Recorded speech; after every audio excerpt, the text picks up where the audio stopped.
Putri Chandrawati tinggalkan rumah dengan ekspresi cuek setelah sukses eksekusi Brigadir J. Tribunnews.com, Jakarta, Putri Chandrawati dengan tenang dan acuh tak acuh, cuek, pergi meninggalkan rumah dinas suaminya, Ferdy Sambo, di Jalan Duren 3 nomor 46, Jakarta Selatan, setelah skenario membunuh ajudannya, Brigadir Nofriansyah Yosua Huta Barat alias Brigadir J sukses. Sore itu, Putri sudah berganti pakaian model blus kemeja warna hijau garis-garis hitam dan celana pendek warna hijau garis-garis hitam. Sebelumnya, saat mengiring Brigadir J ke rumah dinas untuk dieksekusi ramai-ramai oleh Ferdy Sambo dan ajudannya, termasuk melibatkan sang sopir, Kuat Maruf, Putri Chandrawati masih mengenakan sweater warna coklat dan celana legging warna hitam. Jaksa penuntut umum di sidang perdana kasus pembunuhan berencana terhadap Brigadir J di Pengadilan Negeri Jakarta Selatan Senin, 18 Oktober 2022 menyatakan bahwa keempat terdakwa telah terbukti bersama-sama membunuh Brigadir J secara terencana. Keempatnya adalah Ferdy Sambo, ajudan Bribka Riki, Putri Chandrawati dan sopir Kuat Maruf. Jaksa penuntut umum, JPU, telah membacakan surat dakwaan terhadap empat terdakwa dugaan pembunuhan berencana terhadap Brigadir Nofriansyah Yosua Huta Barat alias Brigadir J pada Senin, 17 Oktober 2022, kemarin. Keempat terdakwa itu adalah ex-Kadif Propam Polri Irjen Ferdy Sambo, Putri Chandrawati yang juga istri Sambo, Bribka Riki Rizal yang juga ex-ajudan Sambo dan supir pribadi Sambo, Kuat Maruf. Dalam surat dakwaan itu, Ferdy Sambo bisa dibilang merupakan otak dalam pembunuhan berencana terhadap Brigadir J. Mantan Direktur Tindak Pidana Umum Bareskrim Polri ini membunuh melalui tangan para ajudan-ajudannya.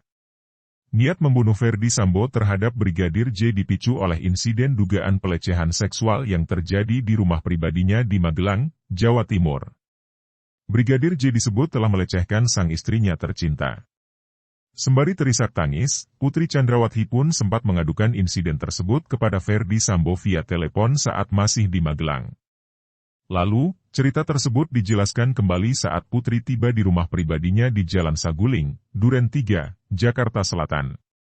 Mendengar cerita sepihak yang belum pasti kebenarannya tersebut membuat terdakwa Ferdy Sambo menjadi marah. Dengan kecerdasan dan pengalaman puluhan tahun sebagai seorang anggota kepolisian sehingga terdakwa Ferdy Sambo, ungkap jaksa, berusaha menenangkan dirinya lalu memikirkan serta menyusun strategi untuk merampas nyawa korban, kata jaksa penuntut umum, JPU, saat membacakan surat dakwaan di PN Jaksel pada Senin, 17 Oktober 2022. Rencana pembunuhan terhadap Brigadir J pun mulai dirancang Ferdy Sambo. Awalnya, dia menghubungi Bribka Riki Rizal, RR, agar menemui dirinya di lantai 3 rumah pribadinya, Jalan Saguling, Jakarta Selatan pada 8 Juli 2022. Saat itu, Sambo langsung menawarkan agar Bribka Riki Rizal menjadi eksekutor. Caranya, dia meminta agar ajudannya tersebut menembak Brigadir J hingga tewas. Namun, Bribka RR menyatakan dirinya menolak dan tidak mau mengeksekusi Brigadir J. Alasannya, dia mengaku tidak berani dan tidak kuat mental untuk menembak rekannya sendiri. Kamu berani enggak tembak dia, Yosua? Tanya Sambo. Tidak berani Pak, karena saya enggak kuat mentalnya Pak, jawab Bribka RR. Tidak apa-apa, tapi kalau dia, Yosua, melawan, kamu backup saya di Duren 3, balas Sambo. Sayangnya, Bribka RR tak sama sekali membantah saat atasannya itu berbicara ingin membunuh Brigadir J. Sebaliknya, Bribka RR justru dianggap mendukung rencana pembunuhan berencana ini dengan memanggil eksekutor lain yaitu Barada Richard Eliezer alias Baradae.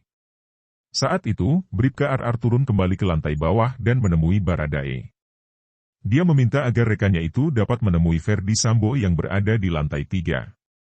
Di tempat itu, Ferdy Sambo awalnya bercerita soal kejadian istrinya yang diduga dilecehkan Brigadir J di rumah Magelang. Karena merasa tergerak hatinya, keduanya pun mulai merancang untuk membunuh Brigadir J. Berani kamu tembak Yosua? Tanya Ferdy Sambo. Siap komandan, jawab Baradae.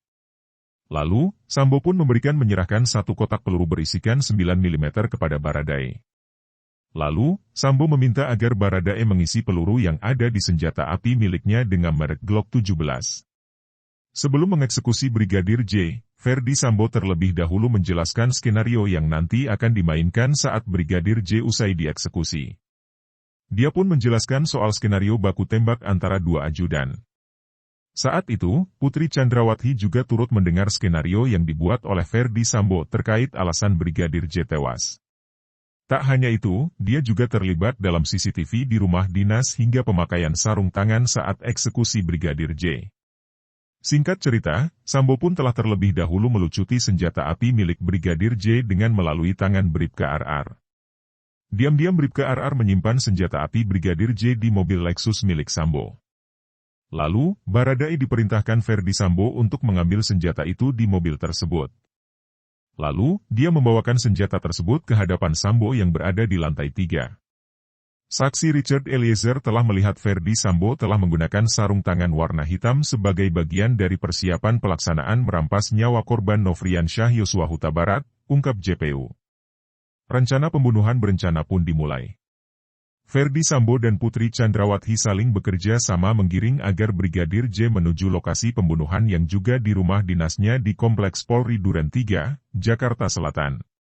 Ferdy Sambo dan Putri mengajak Brigadir J, Bribka RR, Kuat Maruf hingga Baradae ke rumah dinasnya. Alasannya, mereka harus menjalani isolasi mandiri, isoman, seusai menjalani swab PCR usai perjalanan dari Magelang.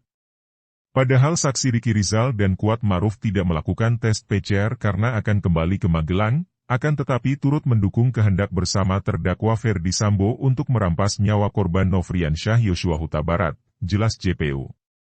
Sesampainya di Duren 3, mereka pun mulai menjalankan rencana pembunuhan terhadap Brigadir J.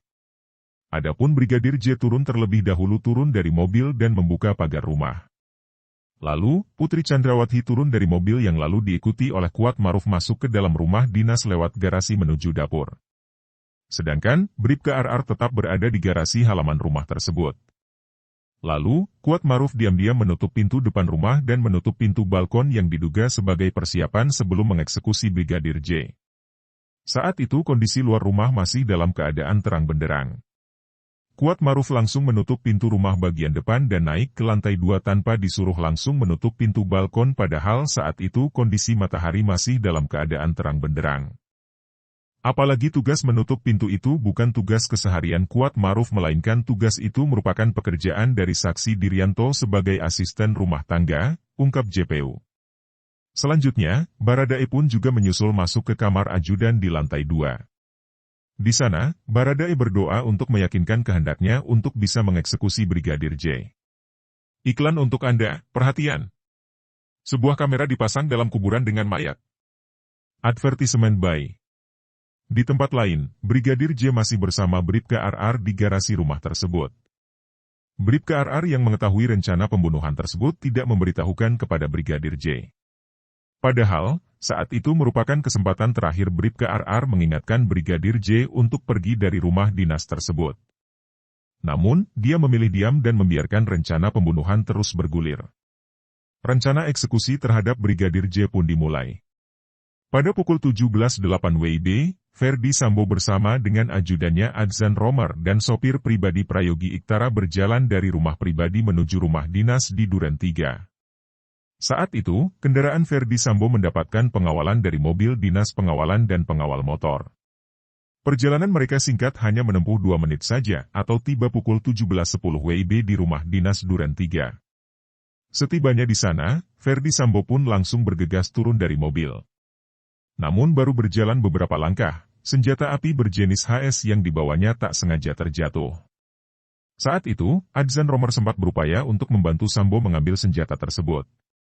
Namun, hal itu dilarang dan Sambo memilih mengambil senjata api tersebut sendiri. Adzan Romer melihat terdakwa Ferdy Sambo sudah menggunakan sarung tangan hitam dan senjata api HS tersebut dimasukkan dalam kantong celana sebelah kanan terdakwa Ferdy Sambo, ungkap JPU. Selanjutnya pada pukul 17.11 WIB, Ferdy Sambo pun masuk ke dalam rumah dan menemui Kuat Maruf di lantai 1. Saat itu, raut wajah Ferdy Sambo telah dalam kondisi emosi dan marah. "What? Mana Riki dan Yosua? Panggil, cetus Sambo." Lalu, Baradae yang mendengar teriakan Sambo langsung turun dari lantai 2. Dia langsung diminta Sambo untuk mengokang senjatanya untuk bersiap mengeksekusi Brigadir J. Pada pukul 17.12 WIB, Kuat Maruf yang telah mengetahui rencana Verdi Sambo juga langsung menemui Bribka